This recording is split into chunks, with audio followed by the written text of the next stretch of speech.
Welcome back to the latest edition of the Omni Talk Fast 5. It is May 14th, 2020. Joined as always with a beautiful picture of New York City over her left shoulder by Ann Mazinga. Ann, how you doing?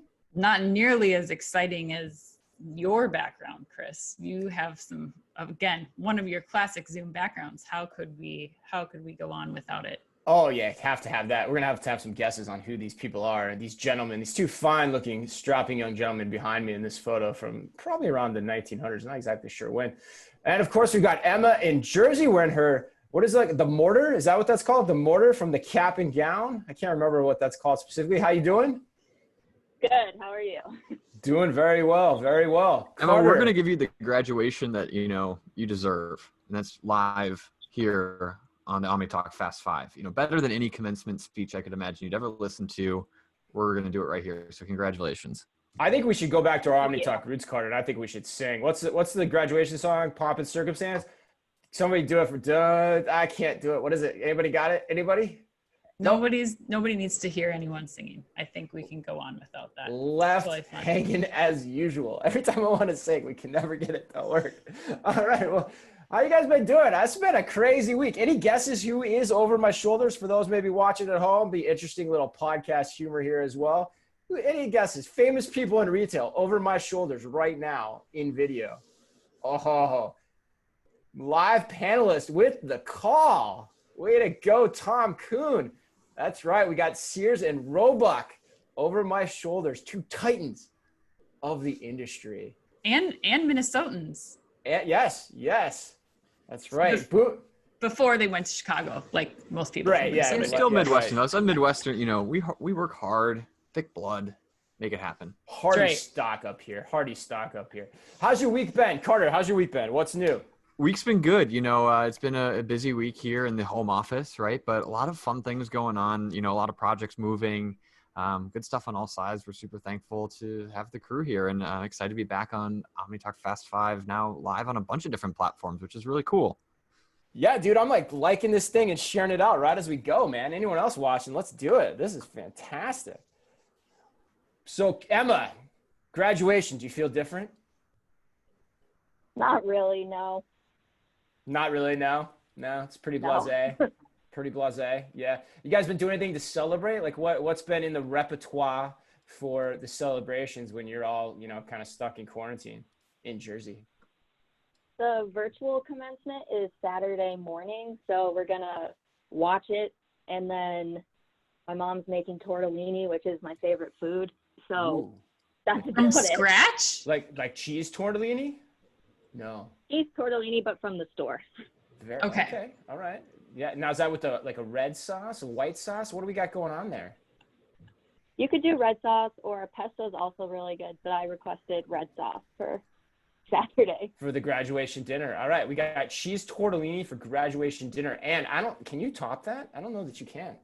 No, definitely not. We are still demolishing kapap puffs over here as a form of dinner. So not going to lie, that has been part of our dinner. No cheese tortellini from scratch. Not happening. Dude, kapap puffs, these things, for people at home, these things. They can't see with that background. I'm going to take the border off. Oh my God. These things, these things are amazing. I tried these, and you had these too, right? Like, I can't believe it. And this is not a paid endorsement. Like, we get nothing for this. Like, this crap is just really, really, really good. Cheese puffs with no cheese and no allergen. Nothing with corn, rice, or wheat. This is like my dream come true. There's a sriracha flavor too. I can't stop eating these. Neither can my family and my kids. It's pretty crazy.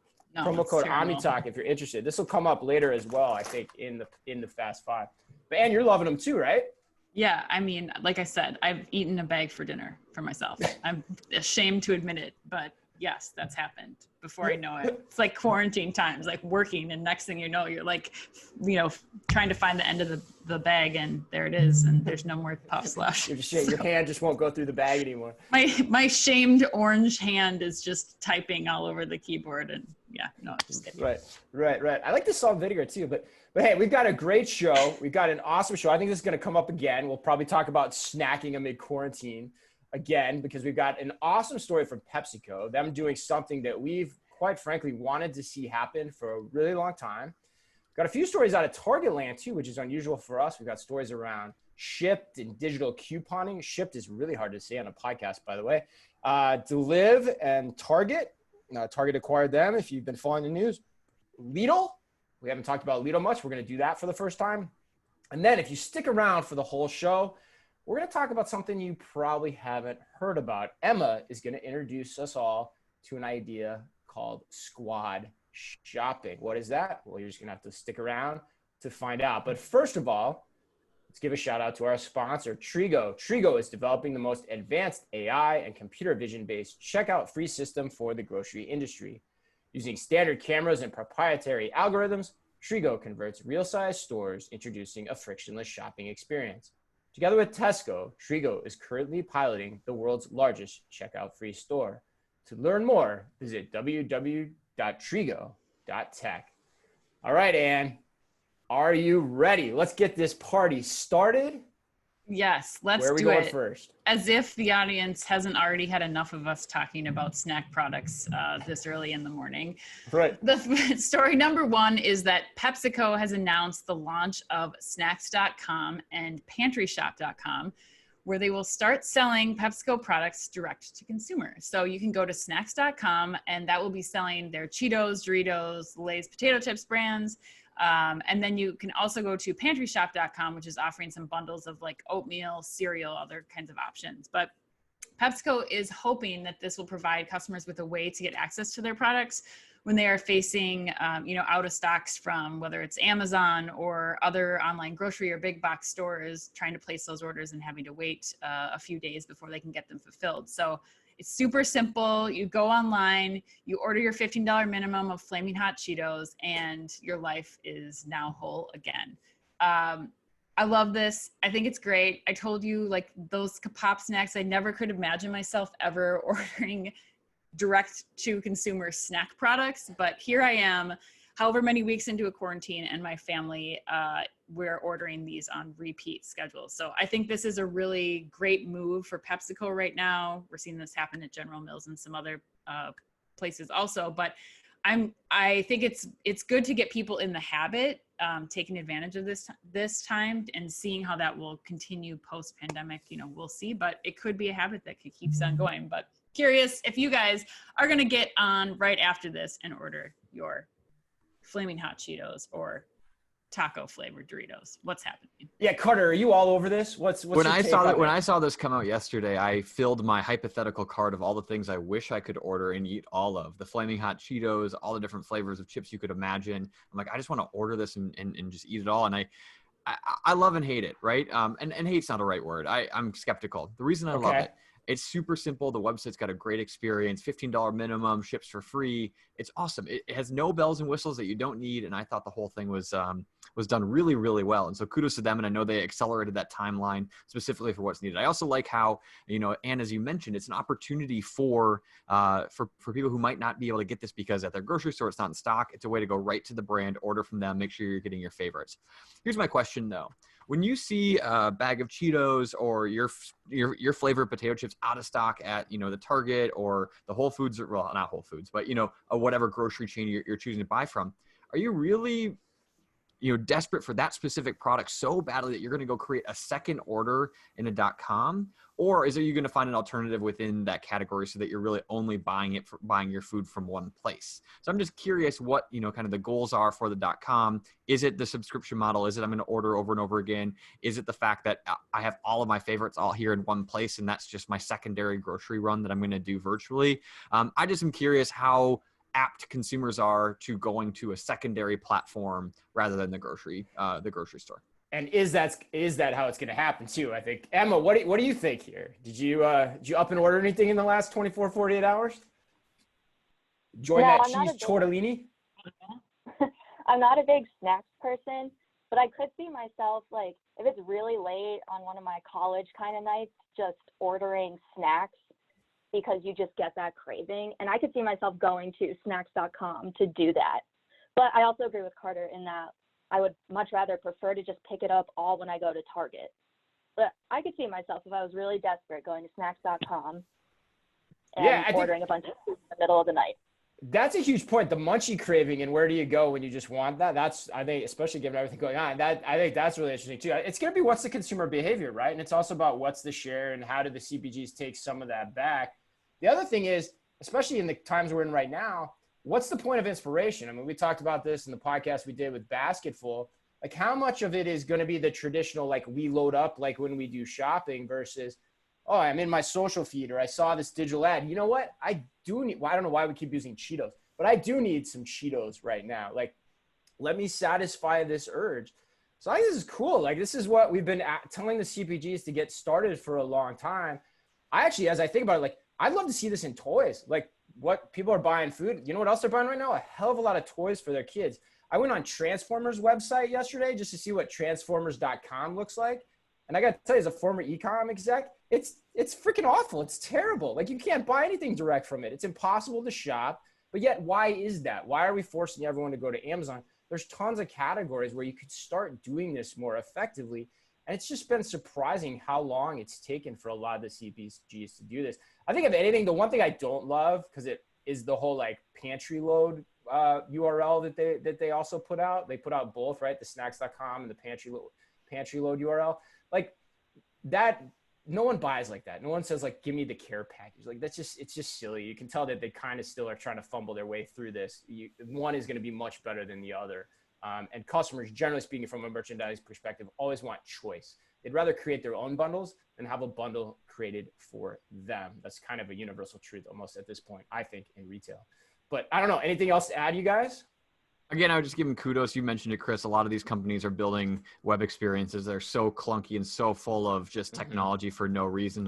I love the simplicity of it. And Emma, I think you're spot on. It's like when you want that kind of stuff and you're craving that kind of stuff, you want it. But even a 2-day shipping time is too slow for that craving. And you're going to go to services, and you guys got to remind me of the name. We talked about them as they're shifting to hospital workers. But, you know, that 2-hour delivery, that hour delivery, that's where you're going. And I just yeah, I think, my statement still stands, but Emma, I think you bring up a good need state. Yeah. And like we talked about last week with Shopify, I mean, it's day one, right? Like, where does it go from here? Can they get faster? Totally. Can they partner with the right people? All those kinds of things. You got to start somewhere. Well, and I think one of the notes in here is that, it took them 30 days, which seems like still a very long time, but given the circumstances, PepsiCo was able to pull this site together in 30 days with the giant company that they are. So hopefully that's an indicator that other companies are going to be thinking about moving a little bit more swiftly as we enter the post-pandemic time. I do want to call BS on that a little bit. I think in reality, last point, it really took them 26 years. Because if Amazon started, if I got my dates right, Amazon started in 1994 and you haven't done anything since 2000 until 2020. So let's call it what it is. Like, this could have happened a hell of a lot earlier than it did. All right, Carter, let's take us to story number 2. Story number 2. So Shipt launches a digital coupon for shoppers, and this is according to Grocery Dive. So Shipt just announced they're working with Quotient, which many might know is a technology company that provides digital marketing services, to give access to manufacturer coupons when shopping for groceries through the Shipt website or the app. So to find and use these coupons for users, it's super easy. You log into your Shipt account and you go ahead and browse as you would like through whatever provider you're looking at, and the coupons will actually apply right in line next to the product that you select, and can be applied at checkout.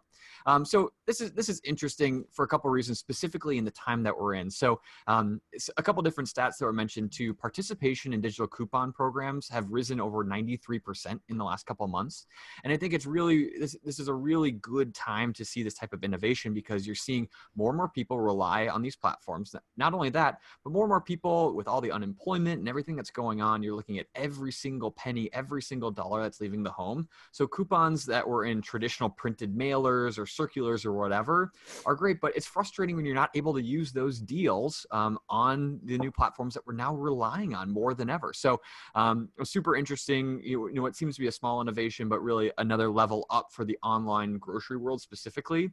And just really to give you an idea of what Shipt is up against. So this initiative is one thing, but the company's actually onboarded more than 80,000 workers to pack and deliver groceries to consumers in these times. And it's crazy just the amount of coverage they're getting, and any type of innovation we're seeing is making a huge difference. So a great story of innovation coming out of Shipt. I love this. I love this story from a habit change perspective. I think one, you've got the increase in terms of just like you said, Carr, the number of people just using these types of delivery services. And yeah, it's a friction filled part of the experience that you can't use couponing in the same way, and therefore you're paying more. And so even if we get out of COVID, like this has applicability in terms of those people that adjusted that way of shopping, keeping it sticky for them as things return back to normal and being allowed to do this. In fact, I think in an article a couple of months ago, I talked about a universal app for digital couponing that retailers should start to deploy. The other part of this, which people aren't talking about enough, which coincidentally, and not surprisingly, there's probably a little bit of bias in here, but I'm hearing it from others as well.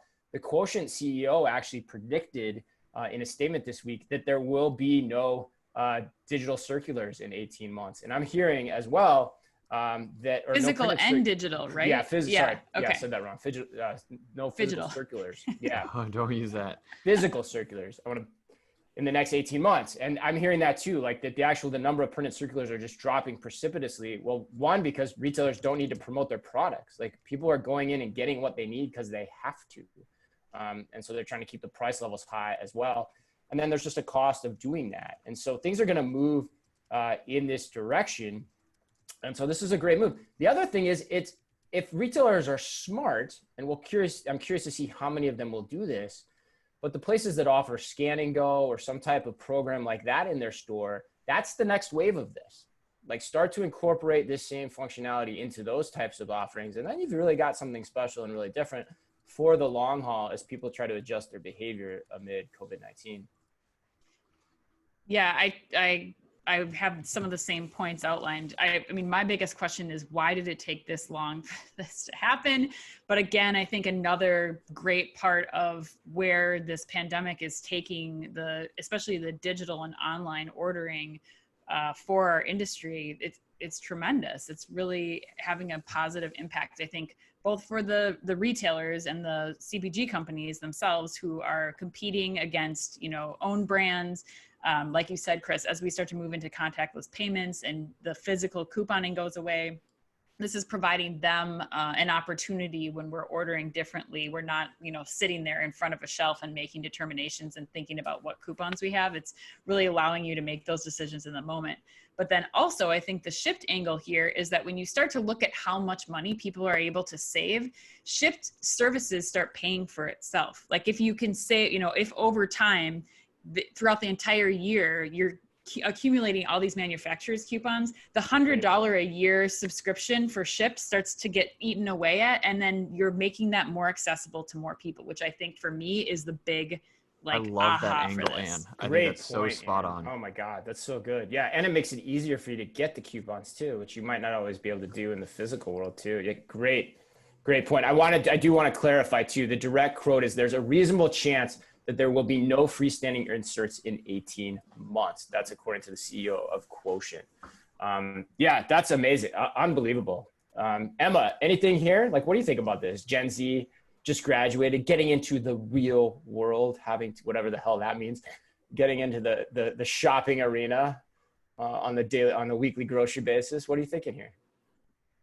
I mean, none of it really applies to me. I never pay attention to like coupons, and I used Shipt, I think once maybe in the entire time that I was in college, but definitely as I like get older and if I ever like have a family, I can see this being very applicable to my life and something that would be like a great implementation into our lives. This is going to be so fascinating to watch. We're going to watch like as Emma grows and sprouts into this whole new world of post-graduation, and all these things become more applicable in the life of Emma, the intern from Jersey. All right, story number 3. I think I've got that one, if I'm not mistaken. Yes, and we're going to stick on the Target headlines this week, actually. So Target this past week announced that they are acquiring the same-day delivery company, Deliv. Now, the startup is focused specifically on last-mile batch delivery. Target said that some of the members of the Deliv team, including CEO Daphne Carmelli, will also have the opportunity to join the retailer as, quote, we research and develop how we'll use this technology in the future, end quote. It's also interesting, at the same point in time, we're seeing that there have been some moves in the C-suite amongst at Shipt. They have a new chief business strategy officer, and also the CFO recently moved into a new position as COO. So quite a lot of changes underfoot at Shipt in key leadership positions. So we're going to keep a close eye on this because we're not sure how all this is going to play out and what role Daphne Carmelli might have in how everything shapes up. Guys, any thoughts on this one? Yeah, I mean, I think one of the things that I was reading that is important to point out here is that this is really more of like a tech and staffing buyout, and it's not anything really new. Target picked up Grand Junction, a technology transportation company, kind of doing the same modeling back in 2017.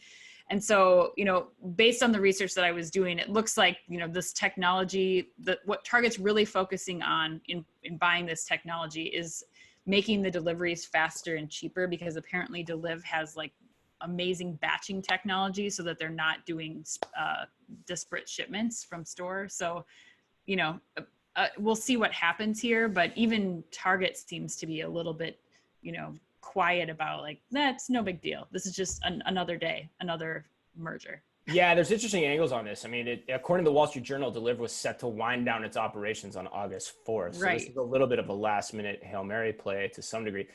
Target didn't even disclose the amount of the acquisition and actually came out and said that it was not a material figure or amount, which is also really interesting. Carter, anything it looks like you maybe have something here to add? Yeah, that's super. That's interesting in itself. You wonder if it was a staffing play. They wanted 2 or 3 people from the company, and this was just the easiest way to sweep and grab that. And you had just said, and this is just really quick, faster, cheaper, right? We talked about this 2-3 weeks ago. Target earnings were not as great as you would think they would be, because currently delivery and fulfillment that they're relying on works, but it's expensive. It's really expensive, and whatever we can do or whatever they can do to really bring that down and find efficiencies there, I believe they're going to make investments, because that's going to be the ticket to success in the years to come. It's a good point too, Carter, because the other thing, third-party delivery is really expensive versus other options like we've talked about, like say micro fulfillment and being able to run that out of your store in different ways and through your own systems and processes. And so, and especially when you start getting back to the new normal, you start getting into questions of like, how does it impact the actual overall shopping experience? Because if that's how everything's being fulfilled, then the aisles are going to start to get really crowded with workers as well. So yeah, there's a whole host of issues here that still need to be sorted out, but that's a good point in terms of, kind of figuring out what's possibly the impetus for this. All right, let's go to number 4. Carter, I think are we back to you? You're back to me, and you guys get ready. This story is full of peaks and valleys of emotion for me. So and Margot's, right? Margot's. Yeah, right. All right. So Lidl, that's how it's pronounced, launched a WhatsApp chatbot to inform customers when the best time to shop is. So Lidl's launched this online chatbot via WhatsApp, so customers can avoid queues and find the quietest time to shop, which we know is really anxiety producing. I think we all have done it. When's the easiest time to go to Costco? When can we slip into Target when it's not going to be full of people looking for that Sunday afternoon shopping experience? So customers in Ireland, where Lidl is based, can now send a message to Lidl through the Facebook-owned messaging app of WhatsApp, informing the chatbot the day or time they might want to come in. The chatbot will automatically respond and say, hey, is it going to be busy? Do you expect it to be medium? And they use this really kind of green, yellow, red light system to respond and saying, based on the data that we know, you can expect a very quiet and peaceful shopping experience, or this is right during our peak time. It might be better to find an alternative spot. Okay, so this is really similar actually to the American Dream conversation that happened last week when they were talking about what are some of the different things they might be doing and starting to look at, what is the level of traffic and making that public knowledge so that people can share and figure out when they're going to come in and when they feel comfortable actually attending these stores. But what I think is really interesting, and you guys know this, and everyone who's listened to the podcast knows I'm super passionate about this, simple solutions that drive a better customer experience utilizing technology in the right way. This isn't some AI bot thing that you have to log in and download an app and you see a heat map of the store and all that.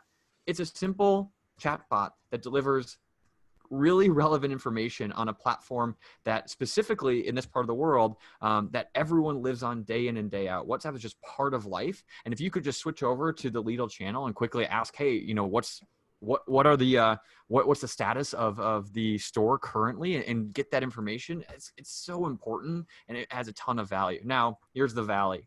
I tried it this morning. It didn't work very well. Out of the 4 requests, only 2 came back with actual information. The other 2 claimed that the request was formatted incorrectly, which it wasn't. You have to respond with the day and time, and there are canned responses that will come back and say that's not formatted correctly, or that they're actually closed during that time. So it punched back in a really negative experience, but I have faith that they're able to turn this around. But I really love it. I love what they're trying to do here. And I think we're going to see a lot of this roll out for retailers, trying to figure out what are simple things we can do with technology to make everyone feel more comfortable in our store.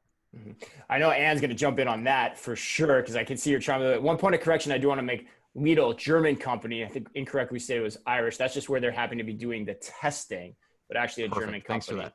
Sure, absolutely. But Anne, jump in on this, because I know that I saw you brimming at the mouth when he made that last point about how it actually works. What does that even mean? I have no idea. I think probably Pavlovian. I think we need to fact check way. brimming at the mouth while we're going on to the next story. But yes, I am going to fact check that. Actually, go for it.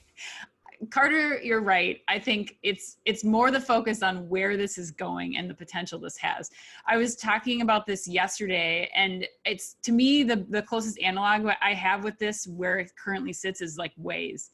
Okay, you can ask Waze, I need to get to this place around, I want to arrive around this time, and it's using algorithms to take in all of this information and AI to say, this is probably your best case scenario. Now, where this is going to be most helpful is the day of Waze, when it's actually taking in current real-time data and supplying that to the customers, and, to your point, Carter, making the customer experience 100 times better. But it does give me hope for where we're headed with this, and I think people's acceptance and adoption of this kind of platform to start making those decisions. Emma, how much is text a part of your commerce experiences for you? I'm curious at this point, like anywhere in terms of how you're shopping, what you're looking at, how you're engaging with different brands, retailers. Where is that in the scope of everything? The only kind of like text-based commerce that I partake in is if there's one brand that says, if I like go to their website and they're like, oh, if you sign up for a text, we'll give you 25% off your next order. Right. And then I get the coupon and then I unsubscribe. So that's about it. I'll do it if it involves actively seek that out. Right. Yeah. No, I mean, I think I'm with you guys. I mean, I think I'm with Carter. Like, I still think this is a cool story. I think regardless of how it works, I mean, I think it's showing that text, whether you want to call it text commerce or just, text technology, it's an important widget within how all of this is going to play out. Right. So you could have, notification. I was talking to a buddy of mine, ex-Stanford guy, who's just has a startup where his company's all about text notifications that you get through the shipping process, that companies can plug in with them, and they have figured out everything that people are going to want to know as they're waiting for packages. And that's a widget that can insert in the process. And like you said, real-time understanding of what's happening in the store. Should I go there? Should I not? You can think of all the different ways you could start to communicate with the retailer. Of course, there's the customer service angles, which trying to get LinkedIn Live started, we've used quite a bit this week as well. But you can see where that's all going to play out, and we've all gravitated towards it as humans. We've talked about it before, but it still seems like it's coming. All right, Emma, why don't you bring us home, and let's talk about something that has a unique term that we haven't heard before, and alliteration is always great. And so let's talk about squad shopping. All right. So for this story, we're talking about the rise of squad shopping, obviously, which comes from the introduction of a new social platform called Squatted Shopping Party that encourages users to shop online with people in their network. The platform was created by building a browser extension that allows its users to go shopping together on 4 different fashion e-commerce sites that resonate mostly with Gen Z customers. So, of course, I wanted to try this out, and I texted one of my friends in a panic, and I was like, please help. I sent her the link, and we both installed the browser extension, and then it's really complicated to kind of get connected to your friends. And that's a place that kind of the US suffers because we don't have WeChat to have everyone connected. Mm-hmm. But once you install the extension, it shows up as a sidebar kind of next to the brand's website. And from there, you can either interact with people in your squad, which are the people that you're directly connected to, or you can interact with the community, which is anyone who has the extension. But you can pick different products from the website. You can favorite them and send them to your squad or the community. You can create polls that kind of ask people to vote on different products and whatnot. And it's definitely a baby step for social commerce in the US and the West in general, but we enjoyed, it was pretty fun going back and forth. It was giving us some kind of interaction in a time where we can't be together. And I think it's definitely great for brands because, you know, you're getting opinions from people definitely can sway your purchasing decisions really kind of heavily. So it's a great implementation. It's giving people that interaction that we also desperately desire to have in a time like this. Yeah, it's huge overseas, right? I mean, this thing's massive in China, so it's cool to see it being talked about now. And what do you think? Well, I don't know. I kind of like this, where this is going. One point in that article that I really thought was interesting was one of the women who started this was saying, you know, when I go to ASOS to shop, at the same time that I'm shopping, there are several other people involved that you just aren't aware of. And like Emma said, whether that's your friends or that's other people in the store, you think about the power that reviews alone have had on impacting shopping decisions. So if you open up that world, and I'm going to bring up Fortnite again, because having the kids at home, this is an experience that is just absolutely mind-blowing to me. But the influence that even strangers can have, whether that's in a physical store and you come out in a dress and some stranger is like, you look amazing in that, like that's going to change my perception about whether or not I should buy in that situation. So as retailers start to think about future experiences, when you're simulating that physical experience or you're giving other reviews or input on my shopping decision, I think that's going to have a huge impact. Plus you have, again, this next generation of shoppers that's already buying stuff together on their Fortnite game. Like this is just going to become normal practice for them. So I think it's really cool. My only problem with it is it reminds me of squat shopping. So I think I'd change the name next iteration. That's it. I could hate on the complex Squatting shopping. Sorry, whatever I mispronounced. What is that? Before we go to Carter, what is squatting shopping? I'm saying the name is squad shopping, but it sounds like squat shopping, which reminds me of shopping while you're on the toilet. So I'd like good. Thanks for the clarification. Perfect. I'm glad I got that cleared up. I wasn't sure if that was what we were going for, but turns out it was. Yes, it was. I could sit here and hate on the complex onboarding process or the barriers to entry with the browser extension or the desktop, the fact it's on desktop and you have to be browsing on it.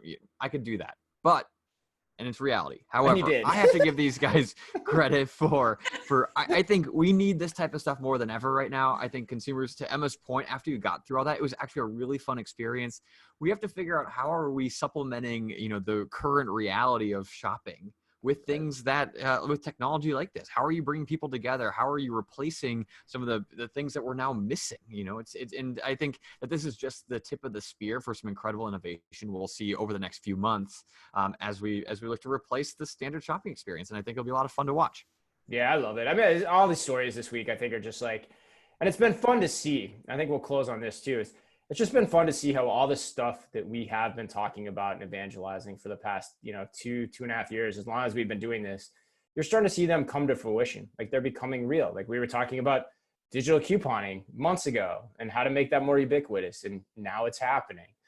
We talked about, we're having an impact on Walmart and SNAP recipients being able to use things online by way of curbside pickup and scan and go technology. And, this is something else to keep an eye on. I think Anne's points about reviews and, how does that evolve and change? And you bring the human aspect into it. I think back to what Emma said a few weeks ago in terms of the story we did on Poshmark, in terms of how do you get confidence in what that item is? Well, having a human actually try it on and see it in a video or hold it up makes a huge difference.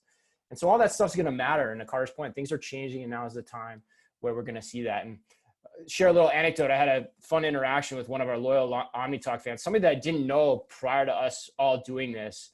And it was really rewarding. And I want to share it with everyone listening right now, and especially with you guys and Carter and Emma. And he said, the thing I love about you guys is you're not afraid of anything, and it's all about the content. And so you got Carter with the baseball hat on, Emma with the cap and gown or whatever it is. And normally I'm unshaven and probably look like crap, but at the end of the day, what matters is it's the content. And that meant a hell of a lot to me in terms of his support for what we did. So thanks to him. I know he's probably listening. Thanks to everyone out there for sticking with us. This is our first LinkedIn Live OmniTalk Fast 5 as well. We wouldn't be here without everyone's loyal support. So remember, please do us a favor, do us a solid. If you see us on social media, like us, share us. If you're listening to our podcast and you haven't already, please subscribe, leave us a review, especially on YouTube as well. Love to get our subscriber numbers up there as well. They've been growing pretty steadily. Like to keep doing some work there. Every difference makes a difference for us. We'll be sending everything out on email. You can listen to this week's episode wherever you listen to your podcast. And of course, you'll see our video on YouTube. On behalf of everyone, special thanks to all of you out there. And of course, as always, be careful out there.